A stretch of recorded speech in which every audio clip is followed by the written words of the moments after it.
경제 소식을 빠르게 전달해 드립니다. 오늘 굿모닝 경제 이인철 참 좋은 경제연구소장과 함께하겠습니다. 어서 오세요. 어서 오세요. 네, 밤사이 증시부터 살펴보겠습니다. 미국 뉴욕 증시는 하락 출발을 했는데 혼조세로 마감했어요. 그렇습니다.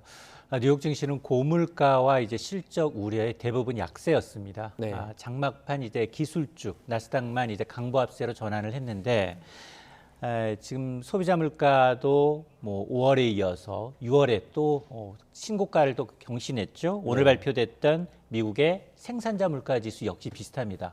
올 초에 나타났던 사상 최고치에 근접하면서 자, 이렇게 되면 연준의 긴축 강도가 더 깊어질 수 있다라는 우려가 제기가 됐죠. 네. 다만 이렇게 시장에서 그동안 얘기했던 이제 자이언트 스텝, 3단계 금리 인상이 아닌 한꺼번에 4단계 금리 인상 가능성이 급격하게 제기가 되니까 연준 이사들이 나서 적극적 해명을 하고 있어요. 아니다. 네. 우리 자이언트 스텝으로 충분하다라고 얘기하면서 아마 이제 분위기가 다소 진정되는 모습인데 그럼에도 불구하고 이제 실적도 좋지 않습니다. 지금 금융주들이 실적 발표에 포문을 열고 있는데요. JP모건과 투자은행 모건 스테인리가 실적을 발표했는데 순이익이 거의 한 2개 은행이 공이 30% 가까이 급감하고 있습니다. 네. 자, 그러다 보니까 실적 기대치가 낮아지다 보니까 S&P 500 지수의 지수 전망치도 낮아지고 있는데요. 뱅크 오브 아메리카는 오늘 S&P 500 지수의 연말 전망치를 기존의 4,500에서 3,600선대로 낮췄는데 오늘 종가가 한 3,900이에요. 그럼 네. 여기서 한 5%가량 더 빠질 수 있다라는 얘기인데 국제유가 역시 경기 침체 우려로 지금 하락하고 있습니다. 상승 하루 만에 하락세로 돌아섰는데요. 미국의 울트라 빅스텝 영향으로 서부텍사스산 중진류의 경우에는 지금 95달러까지 내려가 있고요. 또 북해산 브렌트유 경우에도 98달러로 떨어져서 4월 연속 100달러를 밑돌고 있습니다. 자, 유럽 증시는 하락폭이 좀 큽니다. 인플레이션 우려도 있지만 금리 인상 속에 또 이 성장률 전망치는 낮추고 네. 물가 우려는 좀 커지고 있다라는 이제 분석 보고서의 영향으로 인해서 지금 그 상승세 특히 하락세가 좀 돋보이고 있는데 특히 가장 중요한 건 과연 그러면 페드워치 미국의 향후에 이제 금리 전망을 알 수 있는 페드워치를 제가 지금 바로 들어오기 전까지 확인해 보니까 네.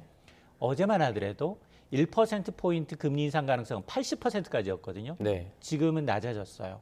지금은 58대 41, 58이 자이언트 스텝. 네. 아직은 이제 3단계 이번 달 금리 인상 가능성을 조금 높게 지금 선물 시장에서는 반영을 하고 있습니다. 네. 미국의 6월 생산자 물가지수 발표됐다고 얘기해 주셨는데 이게 11.3%를 기록을 했습니다. 그리고 어제 저희가 얘기 들었는데 소비자 물가지수는 9.1%를 보였어요. 둘 다 시장 전망치를 좀 웃돌았는데 어떻게 보셨습니까? 맞습니다. 이게 바로 이제 이달 말 1%포인트 금리 인상에 힘을 실어주는 지표들이 계속해서 발표되고 있다. 아마 이제 이달 26일, 27일에 있을 FOMC 회의 전까지 금융시장은 0.75냐, 1%냐를 두고 사이에 두고 줄다리기가 상당히 이어질 것임을 예고하는 지표입니다. 네. 지금 제가 늘 말씀드립니다만 생산 현지의 물가와 기대 인플레이션율, 수입 물가는 아직 소비자 물가에 반영되기 전입니다. 근데 지금 소비자 물가 지수도 41년 만에 최고치인데 생산 현지의 물가는 더 충격적인데요. 11.3%입니다. 올 초에 기록했던 최고치 이제 우크라이나 침공으로 사상 최고를 기록했던 지난 3월에 11.6%에 거의 육박하고 있거든요. 네. 에너지 가격이 2자릿수 이상 뛰면서 상승을 주도하고 있는데요. 이 얘기는 앞서 제가 이제 이 울트라 스텝 가능성, 울트라 빅 스텝보다는 아직은 3단계 금리 인상 가능성이 높다라고 했는데 네. 이게 뭐를 얘기해 주냐? 그동안은 이런 물가 지수가 발표되기 전까지만 하더라도 빅스텝 0.5에서 0.75를 봤는데 지금은 하단이 달라졌어요. 0.75에서 1% 가능성까지 넘보고 있기 때문에 아마 상당히 지금 그 7월 이후에 사실은 국제유가가 많이 떨어졌기 때문에 이게 반영이 되면 미국의 물가 정점이 조금은 앞당겨지는 게 아니냐라는 이제 기대감이 조금 반영된 것으로 보입니다. 네. 이제 고물가 때문에 금리를 계속 올릴 가능성은 커져만 가는 것 같습니다. 우리나라도 마찬가지인데요. 먼저 그제죠. 이창용 한국은행 총재가 사상 최초로 이 빅스텝을 단행하면서 이런 말을 했습니다. 함께 들어보시죠. 향후 몇 달간 지금보다 높은 수준을 보인 후 점차 완만히 낮아지는 상황 하에서는 금리를 당분간 25bp씩 점진적으로 인상해 나가는 것이 바람직하다고 보고 있습니다. 네, 이제 하반기 금리 인상 계획을 조금 이례적으로 먼저 밝혔습니다. 그런데 계획은 일단 계획이고요. 미국 같은 경우에도 지금 뭐 자이언트에서 울트라 스텝으로 갈 수도 있다는 거 아닙니까? 금통위의 금리 인상폭이 더 높아질 가능성도 있지 않습니까? 맞습니다. 저는 중앙은행 총재가 네. 구체적으로 수치를 제시하면서 물가 전망치를 제시하는 건 전 처음 봤어요. 네. 그만큼 장단점이 있습니다. 소비자들 하여금 마음의 준비를 단단히 하십시오라는 이제 사전 예방적 성격이 있지만 그러나 그게 자꾸 수정이 되면 시장의 신뢰를 잃습니다. 근데 네. 지금 이창용 총재 취임 전으로 지금 2달이 채 안 지났어요. 네. 2달이 채 안 지났는데 물가 전망치, 경제 성장률 전망치, 네. 금리 인상 전망치 다 지금 수정되고 있거든요. 최초에 이 청문회에서는 빅스텝은 우리 할 필요 없다. 미국처럼 갈 필요 없다라고 얘기했는데 빅스텝을 갔어요. 네.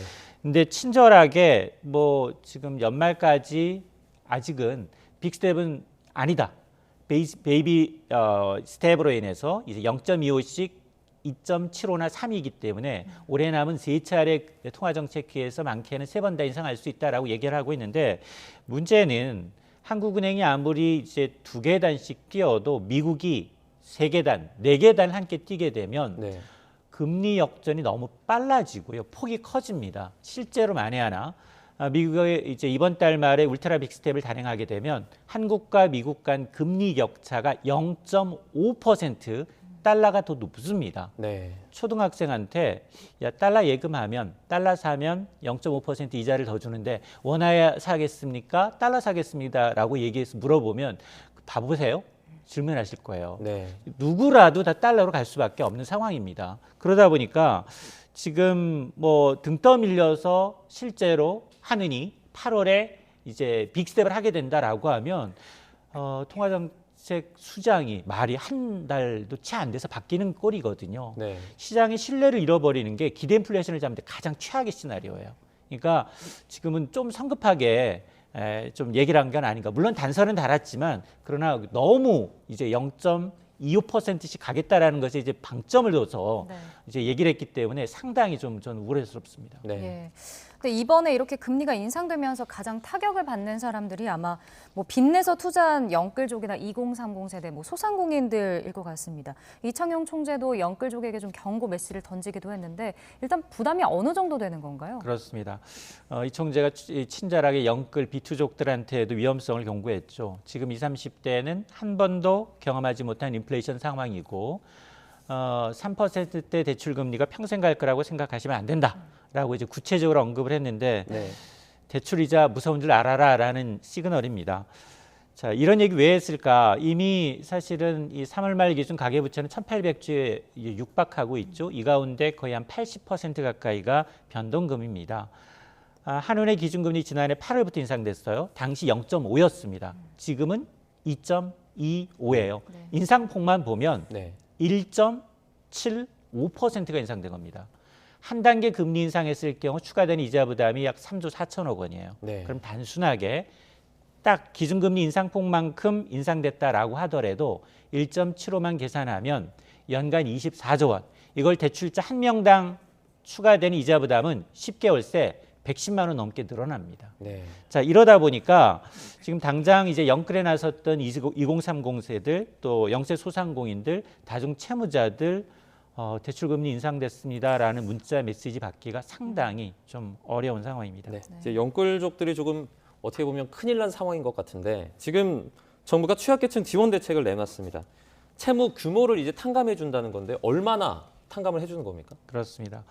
어제 대통령 주재 민생경제 회의가 비상경제 민생회의가 이제 두 번째로 이제 열렸습니다. 네.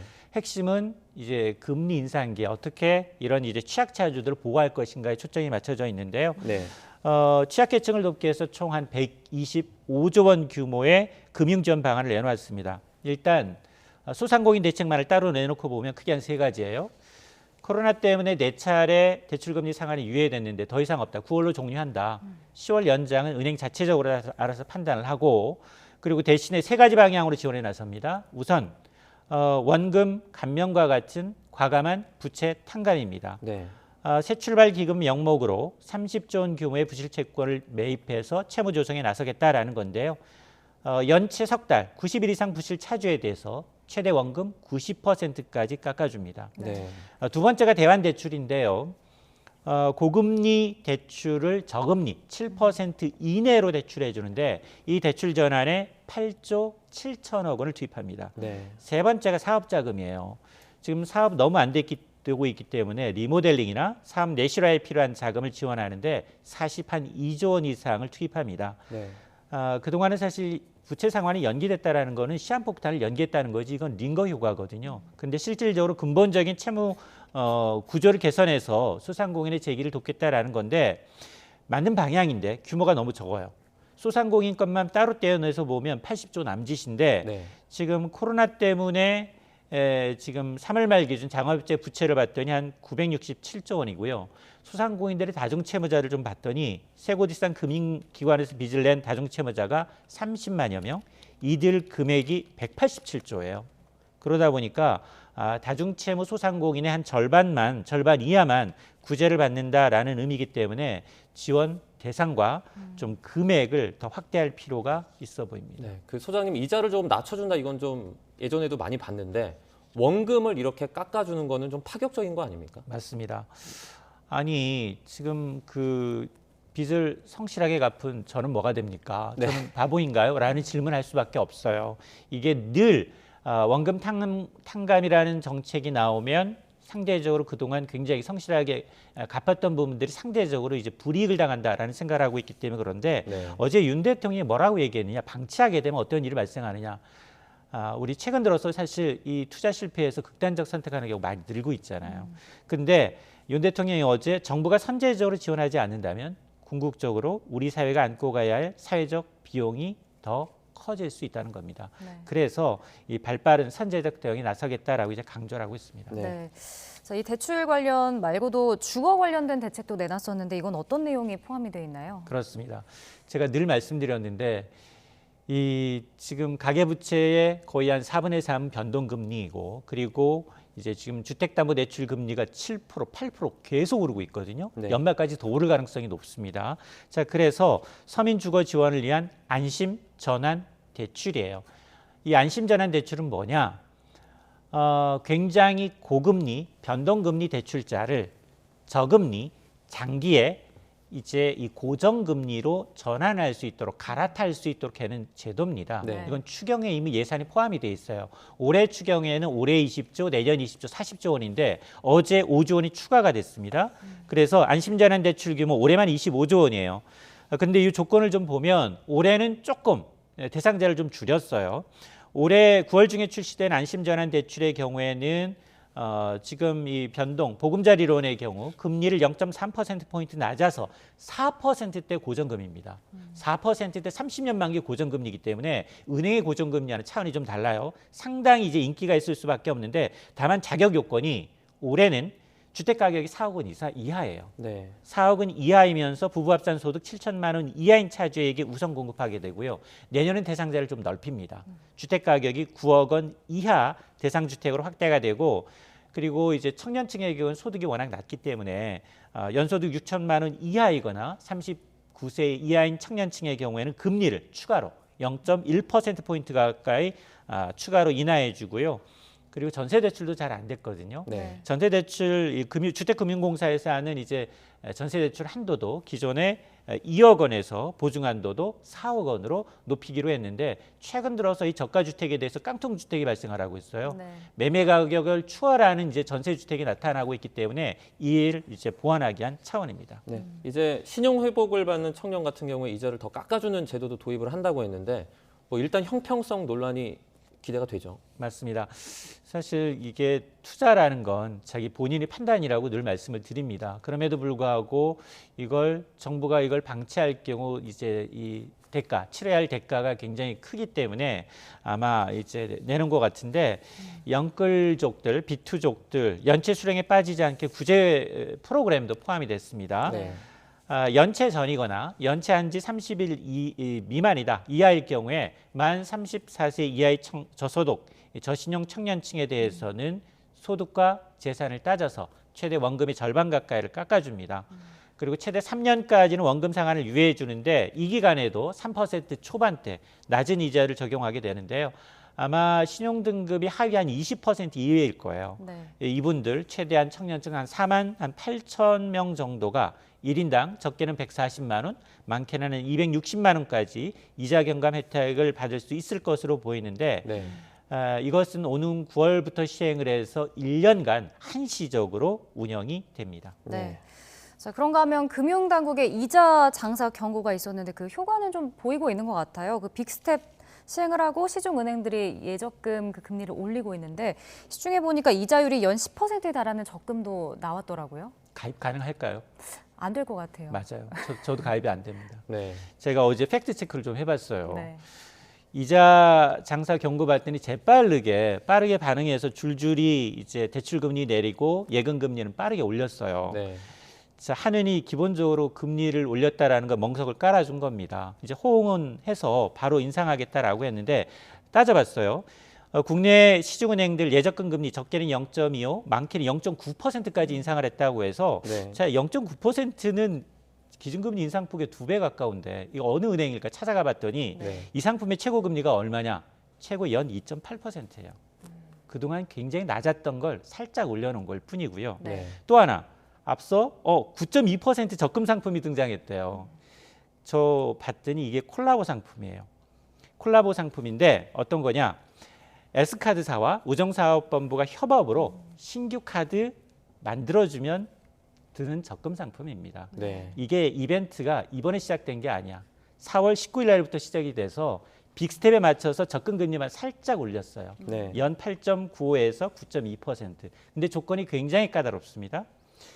이벤트 기간 직전 6개월 동안 이 카드 사용 이력이 없어야 하고 네. 또 이거 가입하기 위해서 탈퇴한 이력이 없어야 돼요. 네. 이 카드가 이제 시장점일 1인 카드인데 이게 이런 조건을 만족시키면 월 30만 원까지 납입이 가능하고 납입 기간 1년 동안이고 카드 사용은 끝까지 이용을 해야만 가능합니다. 기본적으로 금리는 2%인데 카드 리워드 성격, 카드 만들어서 잘 사용하면 6.6% 추가로 리워드 줍니다입니다. 그러니까 실제로 이런 상품을 보시게 되면 내가 창구에 가서 가입이 가능한가? 먼저 확인하시고요. 네. 잘 모르겠다. 홈페이지 찾아봐도 잘 모르겠다. 직접 전화하시면 됩니다. 네. 뭐 그럼에도 불구하고 지금 같은 좀 금리가 올라가는 시기에 뭐 예적금하기 좋은 시기다, 적기다 이런 분들도 계신데요. 어떻게 보십니까? 왜냐하면 자산이 줄어드는 시기예요. 주식에 놔뒀더니 주식 빠지죠. 뭐 코인은 뭐 말할 것도 없고요. 부동산도 지금 뭐 거의 서울 부동산까지 지금 꺾이고 있는 상황 아니겠습니까? 네. 그러다 보니까 가만히 앉아 있어도 은행으로 돈이 밀려들고 있어요. 상반기 동안 은행의 수신 잔액이 70조 원 넘게 들었습니다. 자, 뭐 물론 금리 인상 앞서는 이제 일부 제가 고가인 것만 팩트 체크를 해보니 생색내기였다라는 건데 실질적으로 인상폭 큰 것들도 있거든요. 자, 그러다 보니까 좀 따져보시고 이런 이제 안전자산이 예적금으로의 머니 쏠리는 현상 굉장히 가속화될 수밖에 없는데 올해 연말까지 기준금리 더 올릴 거지 않습니까? 최고 네. 연 3%까지 올릴 것으로 보고 있기 때문에 예금자 입장에서 여윳돈이 있다라고 하면 석 달 이내 굉장히 만기가 가능한 좀 짧은 걸로 그리고 더 높은 금리 상품이라면 갈아타는 게 좋으시고요. 네. 대출은 반대예요. 가능한 대출 금리 나중에 더 오릅니다. 그러니까 고정금리로 만기를 좀 길게 갖고 가는 것이 네. 유리해 보입니다. 네. 알겠습니다. 경제 이슈 이인철 참좋은 경제연구소장과 함께 알아봤습니다. 고맙습니다. 고맙습니다.